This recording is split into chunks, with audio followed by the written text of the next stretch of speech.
अस्सलाम वालेकुम लो जी यारो बेलियो मित्रों सज्जनों ਤੇ ਸਹੇਲੀਓ ਤੁਸੀਂ ਦੇਖ ਰਹੇ ਹੋ ਐਸ ਅਹਿਮਦ ਪੰਜਾਬੀ ਜੇ ਹਜੇ ਤੱਕ ਤੁਸੀਂ ਇਸ ਚੈਨਲ ਨੂੰ ਸਬਸਕ੍ਰਾਈਬ ਨਹੀਂ ਕੀਤਾ ਤੇ ਜ਼ਰੂਰ ਕਰੋ। ਲੋ ਜੀ ਸ਼ਾਦੀ ਵਿਆਹਾਂ ਦਾ ਸੀਜ਼ਨ ਚੱਲ ਰਿਹਾ ਹੈ ਤੇ ਸ਼ਾਦੀ ਵਿਆਹ ਹੋ ਰਹੇ ਜਗ੍ਹਾ ਜਗ੍ਹਾ ਤੇ ਬੇਸ਼ੁਮਾਰ ਤੇ ਖਾਸ ਵਿਆਹ ਜਿਹੜਾ ਉਹ ਤੁਹਾਡੇ ਤੱਕ ਖਬਰ ਪਹੁੰਚ ਗਈ ਹੋਣੀ ਆ ਕਿ ਮਾਈ ਨੇ ਆਪਣੇ ਮੁੰਡੇ ਦਾ ਦੂਜਾ ਵਿਆਹ ਕਰਤਾ। ਪਹਿਲਾਂ ਮੇਰਾ ਮਤਲਬ ਕਿ ਤਲਾਕ ਹੋ ਗਈ ਸੀ ਜਿੱਦਾਂ ਤੁਹਾਨੂੰ ਪਤਾ ਤੇ ਉਹ ਹੁਣ ਅੱਜ ਜਨਾਬ ਬਰਾਤ ਹੈ ਉਹਦੀ ਤੇ ਬਰਾਤ ਬਲਕਿ ਹੋ ਚੁੱਕੀ ਹੈ ਤੇ ਕੱਲ ਮਹਿੰਦੀ ਸੀ ਤੇਲ ਮਹਿੰਦੀ ਸੀਗੀ ਤੇ ਉਹ ਤੇਲ ਮਹਿੰਦੀ ਦਾ ਜਿਹੜਾ ਨਾ ਉਹਦੇ ਤੇ ਮੈਂ ਰੋਸ਼ਨੀ ਪਾ ਦਿੱਤੀ ਆ ਉਰਦੂ ਵੀਲੌਗਸ ਐਸ ਅਹਿਮਦ ਉਰਦੂ ਆ ਬਰਾਤ ਦੇ ਬਾਅਦ ਜਾ ਕੇ ਤੇਲ ਮਹਿੰਦੀ ਵੀ ਦੇਖ ਲੈਣਾ ਜੋ ਉੱਥੇ ਹਿਸਾਬ ਕਿਤਾਬ ਤੇਲ ਮਹਿੰਦੀ ਕੀਤੀ ਗਈ ਤੇ ਬਾਬਾ ਜੀ ਫਰਮਾਉਂਦੇ ਨੇ ਕਿ ਬਈ ਮੇਰਾ ਮਤਲਬ ਕਿ ਤੇਲ ਮਹਿੰਦੀ ਦੇ ਵਿੱਚ ਤੇਲ ਦੀ ਕੀ ਲੋੜ। ਮੈਂ ਕਿਹਾ ਬਾਬਾ ਜੀ ਉਹ ਜ਼ਰੂਰੀ ਹੁੰਦਾ। ਬਾਬਾ ਜੀ ਕਹਿੰਦੇ ਮਾਈ ਦੀ ਉਮਰ ਦੇਖ ਮਾਈ ਨੂੰ ਕੀ ਲੋੜ ਤੇਲ ਦੀ। ਮੈਂ ਕਿਹਾ ਬਾਬਾ ਜੀ ਕੀ ਮਤਲਬ। ਬਾਬਾ ਜੀ ਕਹਿੰਦੇ ਯਾਰ ਸਿਰ 'ਚ ਜਿੰਨੇ ਬਾਲ ਲੈ ਜਾਂਦੇ ਨੇ ਉਹ ਲੈ ਜਾਂਦੇ ਨੇ ਦੁਬਾਰਾ ਨਹੀਂ ਆਉਂਦੇ ਜਿੰਨਾ ਮਰਜ਼ੀ ਤੇਲ ਲਾਓ ਸਿਰ 'ਤੇ। ਹਾਂ ਮੈਂ ਕਿਹਾ ਨਹੀਂ ਬਾਬਾ ਜੀ ਤੁਹਾਡੀ ਗੱਲ ਨਹੀਂ ਹੋ ਰਹੀ ਤੁਸੀਂ ਲਾਈ ਰੱਖੋ। ਆਹ ਤੇਲ ਮਹਿੰਦੀ ਜਿਹੜੀ ਆ ਨਾ ਉਹ ਮੇਰਾ ਮਤਲਬ ਕਹਿੰਦੇ ਇੱਦਾਂ ਕਿ ਤੇਲ ਲਾਓ ਅਤੇ ਆਪਣਾ ਸਿਰ 'ਤੇ ਤੇਲ ਲਾਓ ਹੱਥਾਂ 'ਤੇ ਮਹਿੰਦੀ ਲਾਓ ਇੱਦਾਂ ਦੀ ਚੀਜ਼ ਆ ਉਹ ਜਿਹੜਾ ਨਾ ਹਿਸਾਬ ਕਿਤਾਬ ਇਹ ਹਿਸਾਬ ਕਿਤਾਬ। ਅੱਜ ਬਹਰਾਲ ਜੀ ਬਰਾਤ ਸੀਗੀ ਅਤੇ ਬਰਾਤ ਦੇ ਵਿੱਚ ਆਪਣਾ ਸਫਦਰ ਜਿਹੜਾ ਜੁਨੈਦ ਸਫਦਰ ਪਤਾ ਨਹੀਂ ਕਿਵੇਂ ਸਫਦਰ ਹੀ ਮੇਰੇ ਜ਼ਿਹਨ ਪਹਿਲੇ ਆਉਂਦਾ ਵਾ ਸਫਦਰ ਕਿਉਂਕਿ ਸਫਦਰ ਦਾ ਮੁੰਡਾ ਹਾਂ ਬਾਬਾ ਜੀ ਕਹਿੰਦੇ ਸ਼ੱਕ ਹੀ ਆ ਕੋਈ ਪਤਾ ਨਹੀਂ ਲੱਗਦਾ। ਮੈਂ ਕਿਹਾ ਨਹੀਂ ਉਹ ਹੈ ਤੇ ਕਮ ਸੇ ਕਮ ਸਿਸਟਮ ਹੈ। ਹਾਂ ਉਹ ਸਫਦਰ ਦਾ ਮੁੰਡਾ ਜਿਹੜਾ ਅਤੇ ਉਹ ਜਨਾਬ ਅੱਜ ਬੜਾ ਮਾਈ ਨੇ ਸਜਾ ਬਣਾ ਕੇ ਪਹਿਲੇ ਤਾਂ ਮੈਂ ਆਪ ਸੱਜ ਬਣ ਕੇ ਤਿਆਰ ਹੋ ਕੇ ਮਾਈ ਜਿਹੜੀ ਆ ਨਾ ਉਹ ਪਹਿਲਾਂ ਪਾਉਂਦੀ ਫਿਰਦੀ ਹੈ। ਮਾਈ ਦੀਆਂ ਖਵਾਹਿਸ਼ਾਂ ਤੁਹਾਨੂੰ ਪਤਾ ਕਿ ਅਧੂਰੀਆਂ ਰਹਿ ਗਈਆਂ ਸੀ। ਹਾਏ ਹਾਏ ਹਾਏ ਮਾਈ ਨੂੰ ਕੀ ਚਸਕੇ ਮੇਰਾ ਮਤਲਬ ਕਿ ਸ਼ੌਕ ਸੀਗੇ ਕਿ ਬਈ ਮੈਂ ਵੀ ਇੱਦਾਂ ਤਿਆਰ ਤਿਉਰ ਹੋਊਂਗੀ ਇੱਦਾਂ ਮੇਰੇ ਸ਼ਗਨ ਕੀਤੇ ਜਾਣਗੇ ਤੇਲ ਮਹਿੰਦੀ ਫਲਾਣਾ ਢਿੰਗੜਾ ਹਾਂਜੀ ਅਤੇ ਉਹਦੇ ਬਾਅਦ ਜਾ ਕੇ ਰੁਖਸਤੀ ਹੋਏਗੀ। ਲੇਕਿਨ ਉਹ ਇਹ ਖਾਬ ਅਧੂਰੇ ਰਹਿ ਗਏ ਕਿਉਂਕਿ ਮਾਈ ਦੀ ਖਵਾਹਿਸ਼ ਜਿਹੜੀ ਹੈ ਉਹ ਪੂਰੀ ਹੋ ਗਈ ਗੈਰੇਜ 'ਚ। ਗੈਰੇਜ 'ਚ ਜਦੋਂ ਖੜਕ ਗਿਆ ਕੰਮ ਅਤੇ ਉਹਦੇ ਬਾਅਦ ਹੁਣ ਮੀਆਂ ਸਾਹਿਬ ਮਜਬੂਰ ਸੀਗੇ ਉਹਨਾਂ ਨੇ ਹਲਕਾ ਜਿਹਾ ਆਪਣਾ ਜਿਹੜਾ ਨਾ ਇੱਕ ਦਿਨ ਦਾ ਹੀ ਕੀਤਾ ਉਹਨਾਂ ਨੇ ਹਿਸਾਬ ਕਿਤਾਬ ਉਹਨਾਂ ਨੇ ਕਾਰ ਕਰਾ ਕੇ ਅਤੇ ਉਹਨਾਂ ਨੂੰ ਘਰ ਹੀ ਲੈ ਗਏ। ਕਹਿੰਦੇ ਕਿੱਥੇ ਜਾਣਾ ਬਾਹਰ ਅਤੇ ਉਹ ਜਿਹੜਾ ਨਾ ਬਾਕੀ ਸ਼ਗਨ ਸ਼ੁਗਨ ਤਾਂ ਹੋਏ ਕੋਈ ਨਹੀਂ ਤਾਂ ਫਿਰ ਮਾਈ ਨੂੰ ਜਿਹੜਾ ਉਹ ਆਪਣਾ ਅਹਿਸਾਸੇ ਕਮਤਰੀ ਔਰ ਜਿਹੜਾ ਨਾ ਸ਼ੌਕ ਸੀ ਉਹ ਮਾਈ ਪੂਰੇ ਕਰ ਰਹੀ ਆ।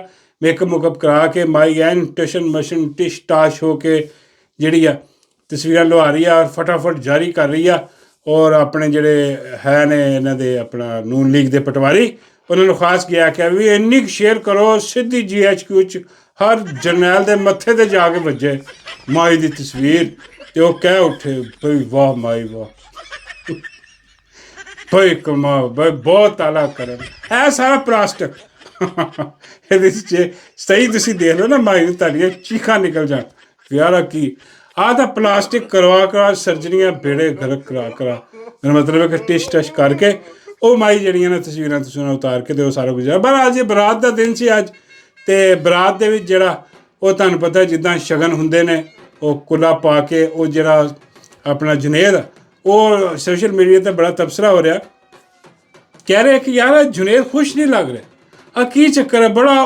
ਰੁੱਖਿਆ ਉੱਡਿਆ ਮੂੰਹ ਉਹਦਾ ਰੰਗ ਉੱਡਿਆ ਇੱਦਾਂ ਜਿੱਦਾਂ ਜ਼ਬਰਦਸਤੀ ਉਹਦੀ ਸ਼ਾਦੀ ਨਹੀਂ ਕੀਤੀ ਜਾ ਰਹੀ ਹੋਣੀ ਕਿ ਬਈ ਆਹ ਜਿਹੜਾ ਹਿਸਾਬ ਤਾਂ ਬਾਬਾ ਜੀ ਕਹਿੰਦੇ ਕਿ ਯਾਰ ਬਸ ਜ਼ਬਰਦਸਤੀ ਵਾਲਾ ਕੰਮ ਆ ਕਿਉਂਕਿ ਉਹਦੀ ਵਾਕਈ ਸ਼ਕਲ ਦੱਸ ਰਹੀ ਹੈ ਕਿਉਂਕਿ ਸ਼ਾਦੀ ਵਾਲੇ ਦਿਨ ਬੰਦਾ ਵੈਸੇ ਹੀ ਖੁਸ਼ ਹੁੰਦਾ ਯਾਰ ਮੇਰਾ ਵਿਆਹ ਚਲੋ ਇੱਕ ਦੂਜਾ ਵੀ ਹੋਵੇ ਤੀਜਾ ਵੀ ਹੋਵੇ ਮਤਲਬ ਬੰਦਾ ਥੋੜ੍ਹਾ ਜਿਹਾ ਮੁਸਕਰਾਹਟ ਹੁੰਦੀ ਲੇਕਿਨ ਉਹ ਬਿਲਕੁਲ ਫਰਕ ਸੀ।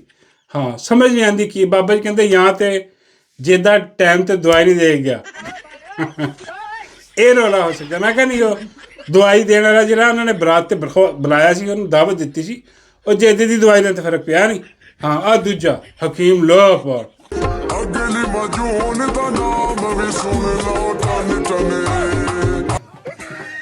ਉਹਨੇ ਸ਼ਾਦੀ 'ਤੇ ਇਨਵਾਈਟ ਵੀ ਕੀਤਾ ਉਹ ਆ ਕੇ ਆਪਣਾ ਖਾਸ ਮਜੂਨ ਦੇ ਕੇ ਗਿਆ ਕਿਉਂਕਿ ਉਹ ਦੇਖ ਰਹੇ ਸੀਗੇ ਨਾ ਉੱਥੇ ਲੋਕ ਕਿ ਬਈ ਆ ਖੁਸ਼ ਨਹੀਂ ਗਾ ਕੋਈ ਪ੍ਰੋਬਲਮ ਚੱਲ ਰਿਹਾ ਪਰੇਸ਼ਾਨ ਆ ਬਹੁਤ ਟੈਨਸ਼ਨ 'ਚ ਆ ਕੀ ਹੋ ਸਕਦਾ। ਉਹ ਫਿਰ ਹਕੀਮ ਨੇ ਬੁਲਾਇਆ ਉਹਨਾਂ ਨੇ ਹਕੀਮ ਨੇ ਆ ਕੇ ਮਜੂਨ ਦਿੱਤਾ ਆਪਣਾ ਕਿਆ ਮਜੂਨ ਲਓ ਹਾਂ ਅਤੇ ਠੰਡ ਮੋਲ ਅਤੇ ਮਿੱਠੇ 'ਚ ਹਾਂ ਕੋਈ ਨਹੀਂ ਫਿਕਰ ਨਹੀਂ ਲੇਕਿਨ ਉਹ ਵਿਚਾਰਾ ਫਿਰ ਵੀ ਉਹਦਾ ਮੂੰਹ 'ਤੇ ਉਹ ਕਹਿਣ ਲੱਗਾ ਭਾਈ ਮੈਨੂੰ ਨਹੀਂ ਚਾਹੀਦਾ ਮਜੂਨ ਹਾਂ ਮੈਂ ਨਹੀਂ ਕੋਈ ਹਿਸਾਬ ਕਿਤਾਬ ਲਾਉਣਾ ਜੋ ਵੀ ਸਿਸਟਮ ਹੈ ਪਤਾ ਨਹੀਂ ਕੀ ਚੱਕਰ। ਫਿਰ ਬਾਬਾ ਜੀ ਨੇ ਪੁੱਛਿਆ, ਬਾਬਾ ਜੀ ਕਹਿੰਦੇ ਯਾਰ ਉਹ ਬਸ ਉਹ ਜਿਹੜਾ ਨਾ ਵਿਆਹ ਉਹਦਾ ਇਹਨਾਂ ਨੇ ਨਾ ਕੁੜੀ ਨੇ ਕਰਤਾ।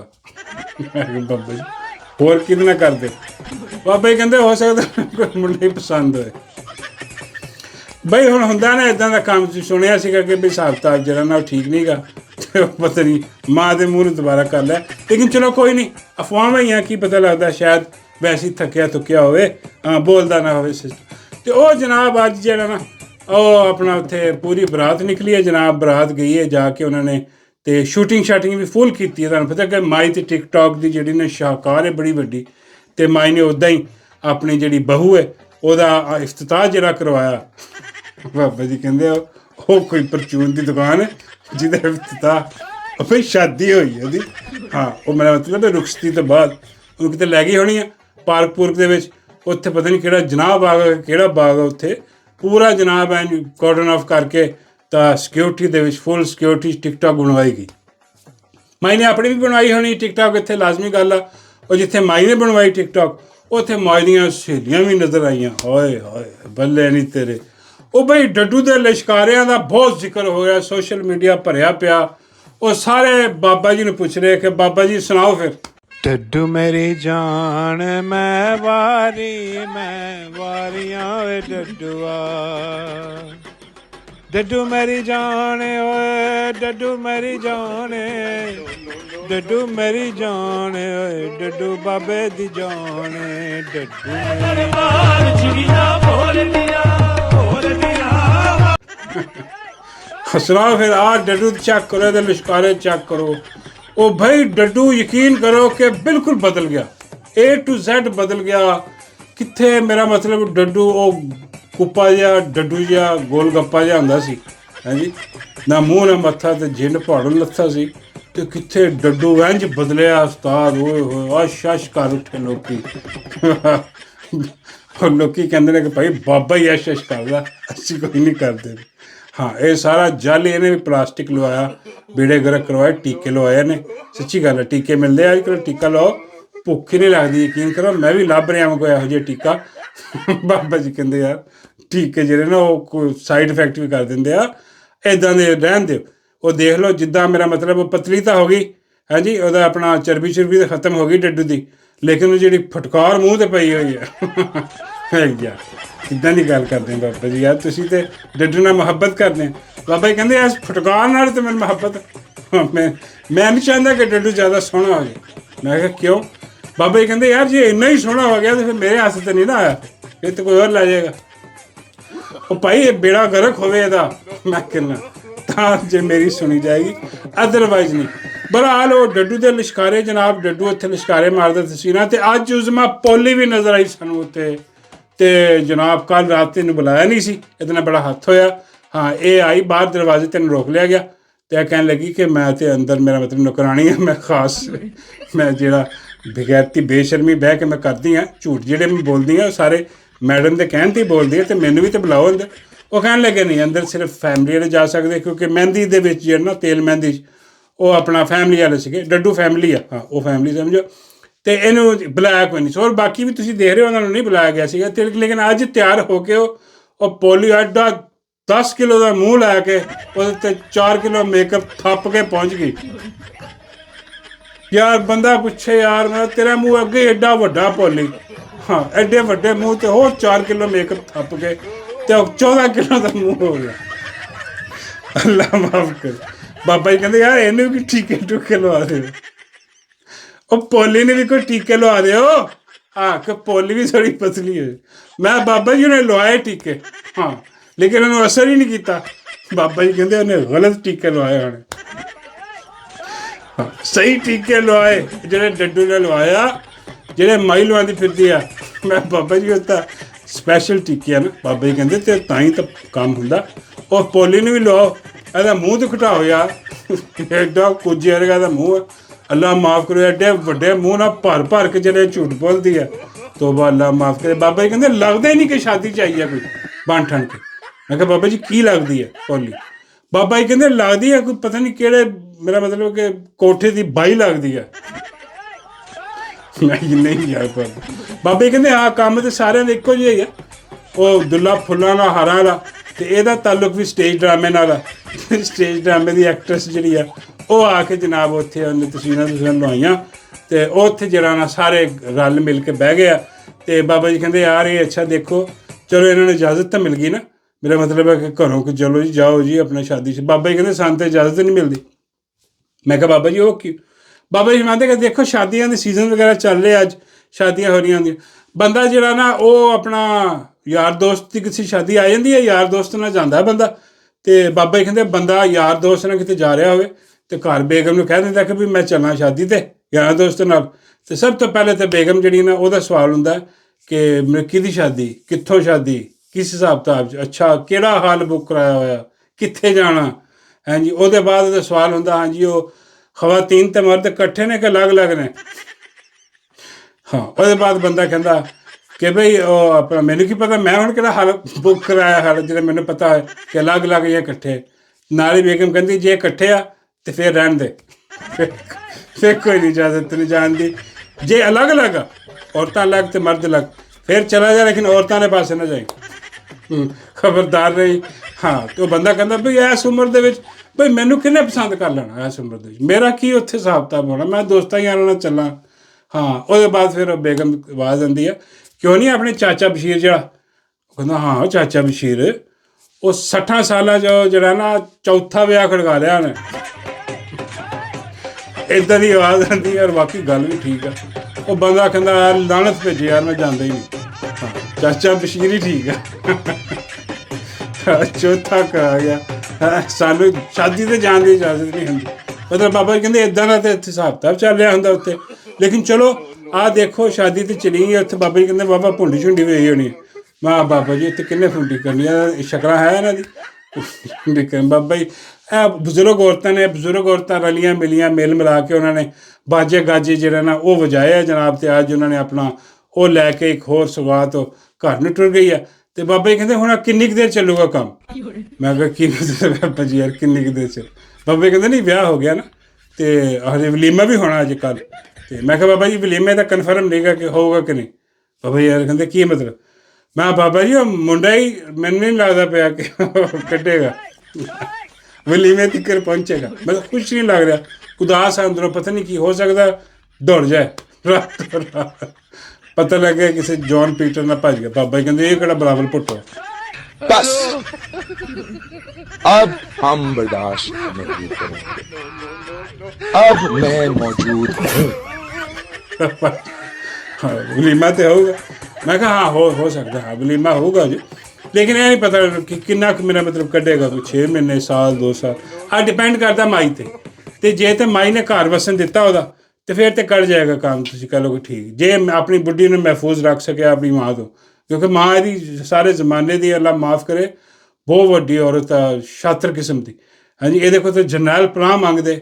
ਹਾਂਜੀ ਉਹ ਅਗਲੇ ਦੀ ਜਾਲੀ ਔਰ ਗੰਦੀਆਂ ਵੀਡੀਓ ਬਣਾ ਕੇ ਨਹੀਂ ਰੱਖਦੀਆਂ। ਇਹਦੇ ਕੋਲ ਕੋਈ ਉਮੀਦ ਨਹੀਂ, ਬੜੀ ਔਖਾ ਕੰਮ। ਇਹ ਡਿਪੈਂਡ ਕਰਦਾ ਜੇ ਉਹਦੀ ਮੁਦਾਖਲਤ ਜ਼ਿਆਦਾ ਹੋਈ। ਜੇ ਮਾਈ ਦੀ ਮੁਦਾਖਲਤ ਉੱਦਾਂ ਹੀ ਹੋਈ ਨਾ ਜਿੱਦਾਂ ਸਾਡੀ ਸਟੈਬਲਿਸ਼ਮੈਂਟ ਦੀ ਮੁਦਾਖਲਤ, ਫੌਜ ਦੀ ਮੁਦਾਖਲਤ ਸਿਆਸਤ ਦੇ ਵਿੱਚ, ਹਾਂ ਫਿਰ ਤਾਂ ਘਰ ਉਜੜ ਜਾਏਗਾ, ਫਿਰ ਤਾਂ ਪੱਕੀ ਗੱਲ। ਹਾਂ ਜੇ ਨਾ ਹੋਈ ਹਾਂ ਤੇ ਫਿਰ ਸ਼ਾਇਦ ਬਚ ਜਾਏ। ਇਹ ਹਿਸਾਬ ਆ, ਹੋਰ ਕੋਈ ਤੇ ਇਹ ਹੋ ਨਹੀਂ ਸਕਦਾ ਕਿ ਪਾਕਿਸਤਾਨੀ ਸਟੈਬਲਿਸ਼ਮੈਂਟ ਹੋਏ ਹਾਂ ਤੇ ਮੁਦਾਖਲਤ ਨਾ ਕਰੇ ਤੇ ਮਾਈ ਹੋਵੇ ਔਰ ਚੰਡਾਲ ਹੋਵੇ। ਹਾਂ ਉਹ ਚੁੜੇਲ ਇੱਦਾਂ ਦੀ ਚੀਜ਼ ਜਿਹੜੀ ਆ ਮੁਦਾਖਲਤ ਉਹ ਤਾਂ ਲਾਜ਼ਮੀ ਕਰੇਗੀ, ਬੇੜੇ ਗਰਕ ਕਰੇਗੀ, ਜ਼ਿਆਦਾ ਦੇਰ ਤੱਕ ਨਹੀਂ ਮੈਨੂੰ ਲੱਗਦਾ। ਚਲੋ ਖੈਰ ਅਸੀਂ ਤਾਂ ਦੁਆ ਗੋ ਕਿ ਅੱਲਾ ਕਰੇ ਕਿ ਇਹ ਸਿਸਟਮ ਚੱਲੇ, ਅੱਗੇ ਚੱਲੇ। ਹਾਂ ਅੱਗੇ ਇਹਦੇ ਰਿਜ਼ਲਟ ਵੀ ਆਉਣ, ਕੋਈ 4 ਮਹੀਨੇ 'ਚ ਆਉਣ, 6 ਮਹੀਨੇ 'ਚ ਆਉਣ, 9 ਮਹੀਨੇ ਜਦੋਂ ਵੀ ਆਉਣ, ਫਿਰ ਮਤਲਬ ਕਿ ਆਉਣ ਸੀ। ਹਾਂ ਬਾਬਾ ਜੀ ਕਹਿੰਦੇ ਨਹੀਂ ਮਾਈ ਦਾ ਰਿਕਾਰਡ ਕੋਈ ਨਹੀਂ ਤੁਰ ਸਕਦਾ, ਉਹ ਮਾਈ ਹੈ ਜਿੰਨੇ ਹਿਸਾਬ ਕਿਤਾਬ ਲਾਇਆ। ਅਤੇ ਆਹ ਜਨਾਬ ਸ਼ਾਦੀ ਬਰਾਤ ਦਾ ਸਿਲਸਿਲਾ ਸੀ ਸਾਰਾ। ਅਤੇ ਉਹਦੇ ਬਾਅਦ ਜਨਾਬ ਜਿਹੜੀ ਖਬਰ ਆ ਉਹ ਆ ਰਹੀ ਹੈ ਜਨਾਬ ਆਪਣਾ ਵਾਦੀ 13 ਤੋਂ, ਜਿੱਥੋਂ ਤੁਸੀਂ ਕਹਿ ਲਓ ਕਿ ਉਹ ਆਪਰੇਸ਼ਨ ਵਗੈਰਾ ਸ਼ੁਰੂ ਕਰ ਦਿੱਤਾ ਉਹਨਾਂ ਨੇ। ਅਤੇ ਬਗੈਰ ਪੁੱਛੇ ਬਗੈਰ ਦੱਸੇ ਸਾਨੂੰ ਜਾਂ ਉੱਥੇ ਦੀ ਆਵਾਮ ਨੂੰ, ਬਾਕੀ ਹਕੂਮਤ ਨੂੰ ਉੱਥੇ ਦੀ KPK ਦੀ ਹਕੂਮਤ ਨੂੰ ਕਿੰਨਾ ਪਤਾ ਕਿੰਨਾ ਨਹੀਂ ਪਤਾ, ਸੁਹੇਲ ਅਫਰੀਦੀ ਨੂੰ ਕਿੰਨਾ ਪਤਾ ਕਿੰਨਾ ਨਹੀਂ ਪਤਾ, ਇਹ ਸਾਨੂੰ ਅਜੇ ਤੱਕ ਜਿਹੜਾ ਨਾ ਉਹ ਹਜੇ ਨਹੀਂ ਪਤਾ ਲੱਗਾ ਕਿ ਕੀ ਹਿਸਾਬ ਤਾਂ। ਲੇਕਿਨ ਉਹ ਮੁਖਾਲਫਤ ਕਰ ਰਿਹਾ, ਉਹ ਡਟ ਕੇ ਮੁਖਾਲਫਤ ਕਰ ਰਿਹਾ। ਕਿ ਬਈ ਆਹ ਆਪਰੇਸ਼ਨ ਨਾਮਨਜ਼ੂਰ ਆ, ਆਹ ਗਲਤ ਆ, ਸਾਡੀ ਇਜਾਜ਼ਤ ਤੋਂ ਬਗੈਰ ਇੱਥੇ ਜਿਹੜਾ ਨਾ ਸ਼ੁਰੂ ਕੀਤਾ, ਲੋਕਾਂ ਨੂੰ ਇੱਥੇ ਬੇਘਰ ਕੀਤਾ ਜਾ ਰਿਹਾ ਵਾ। ਕਿੱਡੀ ਵੈਸੇ ਬੇਸ਼ਰਮੀ ਔਰ ਬਗੈਰਤੀ ਆ। ਦੇਖੋ ਆਹ ਨया ਆਪਰੇਸ਼ਨ ਜਿਹੜਾ ਸ਼ੁਰੂ ਕੀਤਾ, ਇਹਦਾ ਮਤਲਬ ਹੈ ਕਿ ਪੁਰਾਣੇ ਸਾਰੇ ਆਪਰੇਸ਼ਨ ਨਾਕਾਮ ਸੀਗੇ। ਇਹੀ ਗੱਲ ਹੋ ਗਈ ਨਾ ਬਈ ਪਹਿਲੇ ਜਿੰਨੇ ਵੀ ਤੁਸੀਂ ਆਪਰੇਸ਼ਨ ਕੀਤੇ ਸਾਰੇ ਦੇ ਸਾਰੇ ਨਾਕਾਮ। ਔਰ ਇਮਰਾਨ ਅਹਿਮਦ ਖਾਨ ਨਿਆਜ਼ੀ ਕਹਿੰਦਾ ਰਿਹਾ ਕਿ ਬਈ ਆ ਤੁਸੀਂ ਬਾਰ-ਬਾਰ ਜਿਹੜੀ ਆਪਣੀ ਨੱਕ ਰਗੜਦੇ ਹੋ ਜਾ ਕੇ, ਉੱਥੇ ਨੁਕਸਾਨ ਕਰਦੇ ਹੋ ਲੋਕਾਂ ਦਾ ਵੀ ਆਪਣਾ ਵੀ, ਤੇ ਬਈ ਇਹ ਹੱਲ ਹੈ ਹੀ ਨਹੀਂ। ਆ ਗਲਤ ਜਗ੍ਹਾ ਤੇ ਜਿਹੜਾ ਨਾ ਤੁਸੀਂ ਆਪਣਾ ਸਿਰ ਫਾੜ ਰਹੇ ਹੋ, ਆ ਹੈ ਹੀ ਨਹੀਂ ਹੱਲ ਕੋਈ ਹੋਰ ਆ। ਜੰਗੋ ਜਦਲ ਇਹਦੇ 'ਚ ਹੱਲ ਹੈ ਹੀ ਨਹੀਂ। ਅਗਰ ਇਹਦਾ ਹੱਲ ਹੁੰਦਾ ਤੇ ਬਾਰ-ਬਾਰ ਇਹਨਾਂ ਨੂੰ ਆਪਰੇਸ਼ਨ ਕਰਨੇ ਪੈਂਦੇ। ਖੈਰ ਐਨੀਵੇ, ਉਹ ਸੁਹੇਲ ਅਫਰੀਦੀ ਜਿਹੜਾ ਉਹ ਉੱਥੇ ਪਹੁੰਚਿਆ ਜਨਾਬ, ਉਹਨੇ ਦਾਦਰਸੀ ਕੀਤੀ, ਉਹ ਨਾਲ ਖੜਾ ਲੋਕਾਂ ਦੇ ਉੱਥੇ। ਔਰ ਸੁਹੇਲ ਅਫਰੀਦੀ ਦੇ ਖਿਲਾਫ ਇੱਕ ਕੰਪੇਨ ਕਾਫੀ ਬੜੀ ਜਿਹੜੀ ਹੈ ਨਾ ਉਹ ਲਾਂਚ ਸ਼ੁਰੂ ਹੋ ਗਈ ਆ। ਹੁਣ ਕਿਹਾ ਜਾ ਰਿਹਾ ਕਿ ਵੀ ਸੁਹੇਲ ਅਫਰੀਦੀ ਜਿਹੜਾ ਨਾ ਉਹ ਆ ਕੇ ਤੇ ਐਲਾਨ ਕਰੇ, ਬਗਾਵਤ ਦਾ ਐਲਾਨ ਕਰ ਦੇ, ਤਾਂ ਕਿ ਇਹਨੂੰ ਚੁੱਕ ਕੇ ਅੰਦਰ ਪਾਣ ਤੇ ਸਿਆਪਾ ਹੀ ਮੁੱਕੇ। ਬਈ ਉਹ ਕੀ ਕਰੇ ਵਿਚਾਰਾ। ਉਹ ਜੋ ਕਰ ਸਕਦਾ ਉਹ ਕਰ ਰਿਹਾ। ਉਹ ਆਵਾਮ ਨੂੰ ਮੁਤਹਰਕ ਕਰ ਰਿਹਾ, ਆਵਾਮ ਨੂੰ ਦੱਸ ਰਿਹਾ ਕਿ ਦੇਖੋ ਸਾਡੇ ਨਾਲ ਕੀ ਹੋ ਰਿਹਾ, ਦੇਖੋ ਸਾਡੇ ਲੀਡਰ ਨਾਲ ਕੀ ਹੋ ਰਿਹਾ। ਲੇਕਿਨ ਆ ਜਿਹੜੇ ਖਾਸ ਤੌਰ 'ਤੇ ਕੁਛ ਲੋਕ ਮੈਂ ਦੇਖ ਰਿਹਾ, ਉਹ ਹੁਣ ਉਹਦੇ ਪਿੱਛੇ ਪਏ ਹੋਏ ਆ। ਪਿੱਛੇ ਕੀ ਪਏ ਹੋਏ ਆ ਕਿ ਬਈ ਇਹ ਸੁਹੇਲ ਅਫਰੀਦੀ ਇਮਰਾਨ ਖਾਨ ਨੂੰ ਰਿਹਾ ਕਿਉਂ ਨਹੀਂ ਕਰਵਾਉਂਦਾ, ਇਹ ਪੂਰਾ ਸੂਬਾ ਬੰਦ ਕਰ ਦੇਵੇ, ਇਹ ਜਿਹੜਾ ਨਾ ਕਿਉਂ ਨਹੀਂ ਕਰਦਾ ਮੋਟਰਵੇ ਬੰਦ ਕਰ। ਗੱਲ ਠੀਕ ਆ, ਕਰਨੀ ਚਾਹੀਦੀ ਹੈ। ਲੇਕਿਨ ਤੁਸੀਂ ਕੀ ਸੋਚ ਸਕਦੇ ਹੋ, ਜਿੱਥੇ ਕੰਪਨੀ ਦਾ ਰਾਜ ਹੈ, ਇੱਥੇ ਕੰਪਨੀ ਬੈਠੀ, ਇੱਥੇ ਮੇਰਾ ਮਤਲਬ ਦੰਦਨਾਉਂਦੀ ਫਿਰਦੀ ਆ 75 ਸਾਲ ਤੋਂ, ਠੀਕ ਆ, ਔਰ ਉਸ ਕੰਪਨੀ ਦੇ ਰਾਜ ਦੇ ਵਿੱਚ ਸੁਹੇਲ ਅਫਰੀਦੀ ਅਗਰ ਆ ਬੰਦ ਕਰਨ ਦੀ ਕੋਸ਼ਿਸ਼ ਕਰੇਗਾ, ਠੀਕ ਹੈ ਸੂਬਾ, ਤੇ ਉਹ ਕੀ ਕਰਨਗੇ? ਪਹਿਲੇ ਤਾਂ ਚੁੱਕ ਕੇ ਇਹਨੂੰ ਜੇਲ੍ਹ 'ਚ ਸੁੱਟਣਗੇ। ਬਈ ਇੱਥੇ ਕੋਈ ਆਇਨ ਕਾਨੂੰਨ ਹੈ ਤੇ ਫਿਰ ਬੰਦਾ ਕਹਿੰਦਾ ਯਾਰ ਆਇਨ ਨਾ ਕਾਨੂੰਨ ਆ, ਅਦਾਲਤਾਂ ਬੈਠੀਆਂ ਨਾ, ਇੱਥੇ ਆਇਨ ਨਾ ਕਾਨੂੰਨ ਨਾ ਅਦਾਲਤਾਂ ਨਾ ਕੁਛ ਹੋਰ, ਬਿਲਕੁਲ ਫਾਰਗ ਸਿਸਟਮ ਆ, ਹੈ ਹੀ ਕੁਛ ਨਹੀਂ ਇੱਥੇ। ਤੇ ਉਹ ਚਿੱਤ ਵੀ ਉਹਨਾਂ ਦੀ, ਪੱਤ ਵੀ ਉਹਨਾਂ ਦੀ, ਤੇ ਉਹ ਕਿਸ ਤਰ੍ਹਾਂ ਮੇਰਾ ਮਸਲਾ ਕਰੇ? ਫਿਰ ਕਹਿਣਗੇ ਕਿ ਜਨਾਬ KPK ਤੋਂ ਲਸ਼ਕਰ ਲੈ ਕੇ ਨਿਕਲਿਆ ਜਾਏ। ਉਹ ਜੀ ਉੱਥੋਂ ਜਿਹੜਾ ਨਾ ਨਿਕਲੇ ਤੇ ਇਸਲਾਮਾਬਾਦ ਚੱਲੋ ਜੀ, ਡੀ ਚੌਕ ਚੱਲੋ ਜੀ, ਇਮਰਾਨ ਖਾਨ ਦੀ ਰਿਹਾਈ ਵਾਸਤੇ ਜਿਹੜਾ ਨਾ ਉਹ ਸਾਰਾ ਕੁਝ ਬੰਦ ਕਰੋ ਜੀ, ਉਹ ਨਿਕਲੋ ਜੀ ਉੱਧਰ। ਅੱਛਾ, ਮੈਨੂੰ ਇਹ ਸਮਝ ਨਹੀਂ ਆਉਂਦੀ ਕਿ ਯਾਰ ਸਾਰਾ ਠੇਕਾ ਜਿਹੜਾ ਆ ਸੁਹੇਲ ਅਫਰੀਦੀ ਨੇ ਲਿਆ ਹੋਇਆ, ਜਾਂ ਸਾਰਾ ਠੇਕਾ ਜਿਹੜਾ ਉਹ ਅਸੀਂ KPK 'ਤੇ ਸੁੱਟਣਾ ਕਿ KPK ਇੱਕ ਐਸਾ ਸੂਬਾ ਜਿੱਥੇ ਖਾਨ ਦੀ ਹਕੂਮਤ ਆ। ਔਰ KPK ਦੇ ਲੋਕਾਂ ਨੇ ਇੰਨੀ ਕੁ ਕੁਰਬਾਨੀ ਦਿੱਤੀ ਆ, ਯਕੀਨ ਕਰੋ ਕਿ ਅਸੀਂ ਦੇਖਿਆ।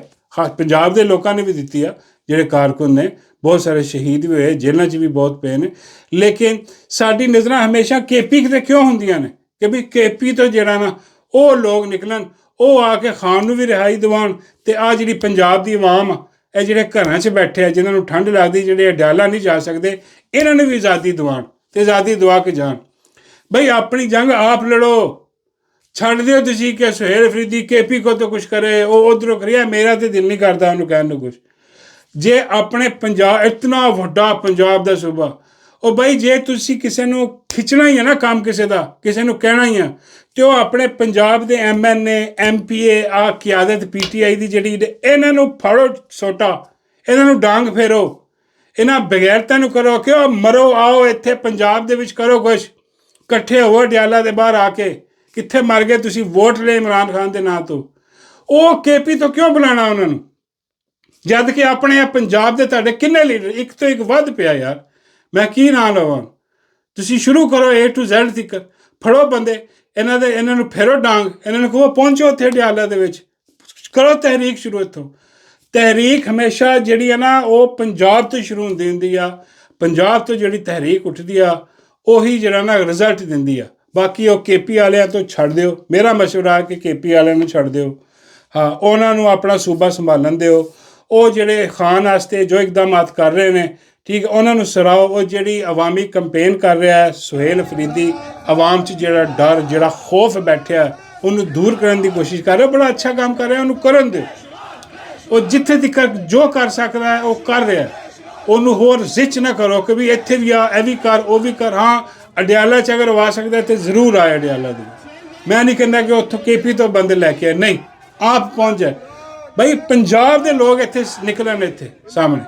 ਉਹ ਬਈ ਕੀ ਪੰਜਾਬ ਦੇ ਲੋਕਾਂ ਨੇ ਅਹਿਸਾਸ ਨਹੀਂ ਗਾ ਕਿ ਉਹ ਇਮਰਾਨ ਅਹਿਮਦ ਖਾਨ ਨਿਆਜ਼ੀ ਤੁਹਾਡੀ ਖਾਤਰ ਉਹ ਜੇਲ੍ਹ ਦੇ ਵਿੱਚ ਕਿੰਨੇ 900 ਦਿਨ ਹੋਣ ਲੱਗੇ ਨੇ ਉਹਦੀ ਕੈਦ ਨੂੰ, ਲੇਕਿਨ ਉਹ ਜੇਲ੍ਹ 'ਚ 45-46 ਦਿਨ ਹੋ ਗਏ ਨੇ ਉਹਦੀ ਜਿਹੜੀ ਕੈਦ ਦੇ ਵਿੱਚ, ਕੈਦ ਤਨਹਾਈ ਦੇ ਵਿੱਚ, ਕਿਸੇ ਨੇ ਮੁਲਾਕਾਤ ਨਹੀਂ ਕਰਨ ਦਿੱਤੀ ਜਾ ਰਹੀ। ਕਿ ਪੰਜਾਬ ਦੇ ਲੋਕਾਂ ਨੂੰ ਖਿਆਲ ਇਹ ਸਾਰਾ ਇਹ ਕਹਿੰਦੇ ਨੇ ਅਸੀਂ ਘਰ ਬੈਠੇ ਰਹੀਏ ਤੇ ਗੁੱਸਾ ਸਾਰਾ ਜਿਹੜਾ ਨਾ ਉਹ KPK ਤੇ ਸੁੱਟ ਦਈਏ ਵੀ ਤੁਸੀਂ ਆਓ ਤੁਸੀਂ ਕਰੋ, ਅਸੀਂ ਨਹੀਂ ਨਿਕਲਣਾ। ਉਹ ਭਾਈ ਪੰਜਾਬ ਦੇ ਵਿੱਚ ਹਿਸਾਬ ਕਿਤਾਬ ਲਾਓ, ਪੰਜਾਬ ਨੂੰ ਮੁਤਹਰਕ ਕਰੋ, ਆਪ ਨਿਕਲੋ, ਤੁਹਾਡੀ ਜੰਗ ਹੈ, ਆਪਣੀ ਜੰਗ ਆਪ ਲੜੋ। ਹਾਂ, ਕਿਸੇ ਹੋਰ ਤੇ ਨਾ ਸੁੱਟੋ, ਜੋ ਕਰ ਰਹੇ ਨੇ ਉਹਨਾਂ ਬੜਾ। ਤੇ ਬਾਕੀ ਆ ਜਿਹੜੇ ਆਪਰੇਸ਼ਨ ਨੇ ਇਹਦੀ ਭਰਪੂਰ ਮਜ਼ੰਮਤ ਆ। ਔਰ ਇਮਰਾਨ ਅਹਿਮਦ ਖਾਨ ਨਿਆਜ਼ੀ ਜਿਹੜੀ ਉਹਦੀ ਗੱਲ ਸੱਚੀ ਸਾਬਤ ਹੋ ਰਹੀ ਆ ਕਿ ਵੀ ਹਾਲ ਜਿਹੜਾ ਨਾ ਆ ਜੰਗਾ ਹੈ ਹੀ ਨਹੀਂ, ਔਰ ਇਹ ਜਾਣ ਕੇ ਕਰਦੇ ਆ। ਸਾਰੀ ਡਾਲਰਾਂ ਦੀ ਗੇਮ ਆ, ਹੋਰ ਕੁਝ ਨਹੀਂ। ਇਹਨਾਂ ਨੂੰ ਯਕੀਨ ਹੈ ਕਿ ਜੇ ਅਮਨ ਹੋ ਗਿਆ ਇੱਥੇ ਤੇ ਸਾਡੇ ਡਾਲਰ ਬੰਦ ਹੋ ਜਾਣਗੇ, ਬੇੜੇ ਇੱਥੇ ਗਰਕ ਹੋ ਜਾਣਗੇ। ਤੇ ਇਸ ਕਰਕੇ ਉਹ ਸਾਰਾ ਕੁਝ ਜਿਹੜਾ ਨਾ ਉਹ A to Z ਦੁਬਾਰਾ ਸ਼ੁਰੂ ਕਰ ਦਿੰਦੇ ਨੇ। ਤੇ ਬਾਬਾ ਜੀ ਫਰਮਾਉਂਦੇ ਨੇ ਕਿ ਯਾਰ ਮੇਰੇ ਵੱਲੋਂ ਇਹ ਵੀ ਪੈਗਾਮ ਦੇ ਦਿਓ ਕਿ ਵੀ ਅਗਰ ਬਾਹਰ ਤੁਸੀਂ ਨਹੀਂ ਨਿਕਲਣਾ ਤਾਂ ਕੋਈ ਗੱਲ ਨਹੀਂ, ਤੁਸੀਂ ਇੰਝ ਕਰੋ ਜਾ ਕੇ ਤੇ DJ ਵਾਲੇ ਬਾਬੂ ਦੀ ਪਾਰਟੀ 'ਚ ਸ਼ਾਮਲ ਹੋ ਜਾਓ। ਮੈਂ ਬਾਬਾ ਜੀ ਆ ਤਾਂ ਅਵਾਮ ਰਾਜ ਪਾਰਟੀ ਉਸ ਬਗੈਰਤ ਬੇਸ਼ਰਮ ਆਦਮੀ ਦੀ ਹੈ, ਉਹ ਸਰੇਆਮ ਨੰਗਾ ਚੜਾ ਵਾ। ਬਾਬਾ ਜੀ ਕਹਿੰਦੇ ਉਹ ਬਗੈਰਤ ਤੇ ਅੱਗੇ ਆ ਨਾ, ਪਿੱਛੇ ਉਹਦੇ DJ ਹੀ ਆ। ਹਾਂ, DJ ਦੀ ਪਾਰਟੀ ਹੈ, ਇਹਦੇ ਚਲੇ ਜਾਓ। ਬਾਬਾ ਜੀ ਕਹਿੰਦੇ ਮੈਂ ਵੀ ਅਨਕਰੀਬ ਇਹਦੇ 'ਚ ਚਲਾ ਜਾਣਾ। ਮੈਂ ਕਿਹਾ ਬਾਬਾ ਜੀ ਕਿਉਂ? ਬਾਬਾ ਜੀ ਕਹਿੰਦੇ ਕਿਉਂਕਿ ਡੱਡੂ ਵੀ ਇਹਦੇ 'ਚ ਹੀ ਜਾ ਰਿਹਾ। ਮੈਂ ਕਿਹਾ ਤੁਹਾਨੂੰ ਕਿਉਂ ਪਤਾ ਡੱਡੂ ਇਹਦੇ 'ਚ ਜਾ ਰਿਹਾ? ਬਾਬਾ ਜੀ ਕਹਿੰਦੇ ਕਿ ਤੈਨੂੰ ਪਤਾ ਕਿ ਸਰਕਾਰੀ ਪਾਰਟੀ ਹੈ, ਫੌਜੀ ਪਾਰਟੀ ਹੈ, ਇਹਦੇ 'ਚ ਵੀ ਬੰਦੇ ਚਾਹੀਦੇ ਹੋਣਗੇ। ਮੇਰੇ ਖਿਆਲ ਹੈ ਮੇਰਾ ਮਸ਼ਵਰਾ ਨੇ ਮੰਨ ਲਿਆ ਕਿ ਡੱਡੂ ਨੂੰ ਇਸ ਪਾਰਟੀ ਲਿਆਓ, ਨਾਲੇ ਮੈਨੂੰ ਵੀ ਲਿਆਓ, ਉਹਨੂੰ ਜਨਰਲ ਸੈਕਟਰੀ ਲਾ ਦਿਓ ਇਸ ਪਾਰਟੀ ਦਾ। ਮੈਂ ਕਿਹਾ ਬਾਬਾ ਜੀ ਉਹ ਜਨਰਲ ਸੈਕਟਰੀ ਲੱਗ ਗਿਆ ਤਾਂ ਤੁਸੀਂ ਕੀ ਲੱਗੋਗੇ? ਬਾਬਾ ਜੀ ਕਹਿੰਦੇ ਮੈਂ ਉਹਦਾ ਬੰਦਾ ਲੱਗ ਜਾਣਾ। ਸ਼ੋਰ ਨਾਲ